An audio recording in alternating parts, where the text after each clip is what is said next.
So guys, naputol naman na itong video oy. Kaya kanila yung 3 minutes ra no. So ang last na itong item guys ay kani. Ano siya tawagan ni? Water faucet filter. Diba? Bongga. Bongga-bongga oh. Kuya ko kinatawan naman. Paan siya guys? Regular price gid niya kay 79 pesos pero kay nag-sale man sila 39 pesos na lang.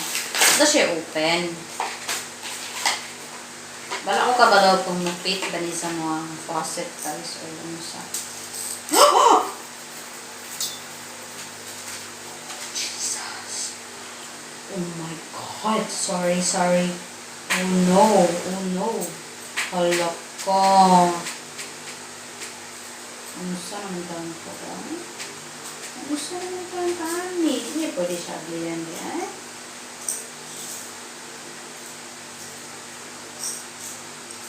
Basta guys ka na siya.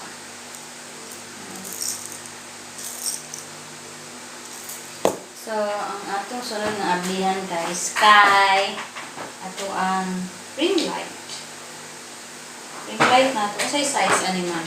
Tuga-tuga, magpapalit ano yung ano o kabalang sa size ano.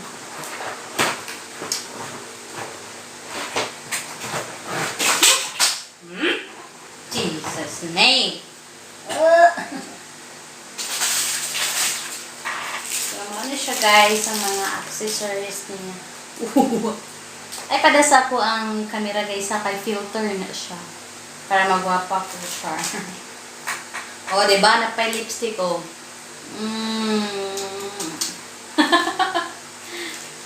So, mara na guys. Accessories niya siya. Sa ato ang ring light. Ang iyahang stand. Diba?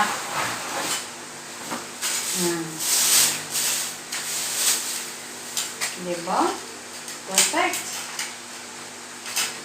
So guys, mura na ako ipakita karong gabi una guys kay mura man ako napalit sa SHOPEE. And yes guys, napalit na ko na siya worth of 580 pesos. 500,000 580 pesos guys. Mara siya. Barato kaayo. So worth it pa. So kana lang. Thank you for watching. Don't forget to subscribe. Bye!